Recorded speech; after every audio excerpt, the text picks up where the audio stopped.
Good afternoon. Happy International Women's Day. We are going to shut down the fascists who are trying to disrupt and destroy women's rights to self-determination and bodily autonomy. In 1974, in her anthology, In Search of Our Mother's Gardens, Alice Walker wrote, "Did you have a genius of a great-great-grandmother who died under some ignorant and depraved overseer's lash? Or was she required to bake biscuits for a lazy backwater tramp when she cried out in her soul to paint watercolors of sunsets? Or was her body broken and forced to bear children who are more often than not sold away from her? 8, 10, 15, 20 children, when her one joy was the thought of modeling heroic figures of rebellion in stone or clay. It is a question with an answer cruel enough to stop the blood." Walker's visionary words call up a brutal history of institutionalized rape and forced childbearing inflicted on enslaved Black women. She skewers the American as apple pie terrorism that shaped racial capitalism and enriched white supremacist wealth and theft. For decades, we pro-abortion, unapologetically pro-abortion Black feminists have stood for row and on-demand access to abortion as a fundamental, inalienable human right. We publicly hailed the liberating effect our own abortions had on our lives: economic independence, mobility, free from state apartheid, white supremacist, capitalist, heterosexist violence. We slammed the escalation of white supremacist Christian nationalism since well before the Reagan-Bush years, when Black women were being demonized as welfare queens. We've insisted that Black women's leadership in reproductive justice and economic justice resistance be foregrounded as a counterweight to the narrow pro-choice agenda advanced by white women feminists.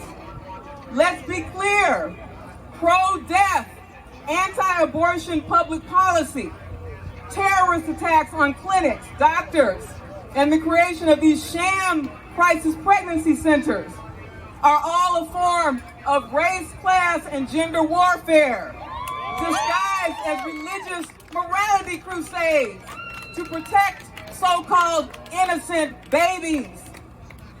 There are 59 countries globally that have actually expanded abortion protections, while the U.S. is in reverse, the so-called exceptionalist U.S. The capitalist theocracy who put the thug Christian fascist supermajority on the Supreme Court are saying "fuck you" to women and LGBTQ folks with a bloody coat hanger. They're spewing the toxic sanctimony of Christian morals while shutting down equitable access to health care, to living wage jobs, to universal child care, to voting rights, and anti-racist, pro-queer education, as well as decarceration.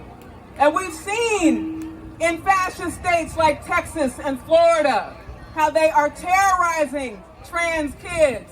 They are terrorizing non-binary kids with legislation that seeks to criminalize queer identity, that seeks to witch hunt LGBTQ families who are supporting their children, that seeks to witch hunt and muzzle teachers that are unapologetically supporting queer, trans, non-binary, and non-conforming youth.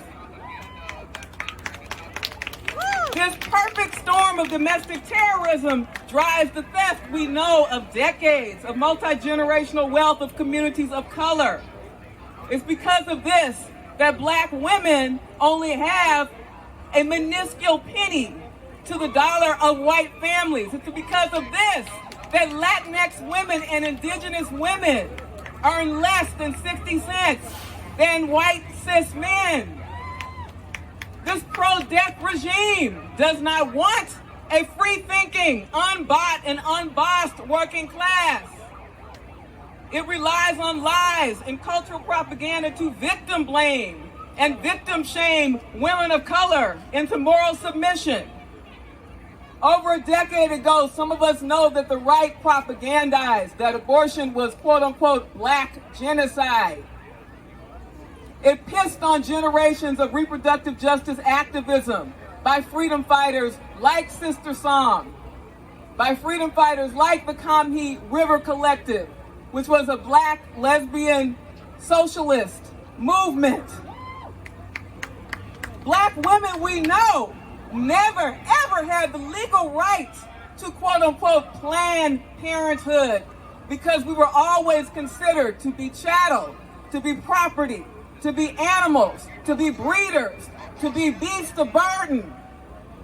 We are never considered to be worthy of protection under the law to this day. In the 21st century, we are never considered to be the rightful owners of our bodies and our communities, which is why we are going to shut down the white supremacist Christian fascists that want to tell us otherwise. We know that these anti-abortion bills are most prevalent in states that have some of the worst health and poverty indices for women of color and children in the nation. Georgia, for example, has the second highest black maternal mortality rate. It's an atrocity. Alabama ranks 49th in infant outcomes with scores of black Alabama children under the poverty line. And so they claim God, this immoral, corrupt God, as their compass. These theocrats that are driving more working class children into abject poverty. 2 decades ago, when I gratefully and appreciatively and unapologetically and swaggeringly had an abortion in L.A. and in Connecticut, we had the very same trolls right out in front of the clinics trying to shut our rights down. White men, refugees from the Operation Rescue movement that some of us may remember.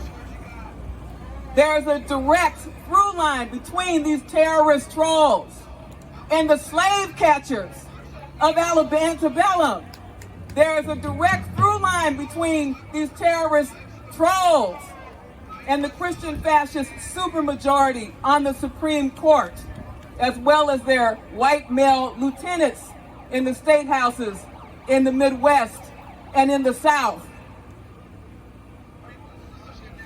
So for black women who are watching, our ancestors who are watching and asking, did you have a genius of a great-grandmother who shoved a coat hanger up her vagina?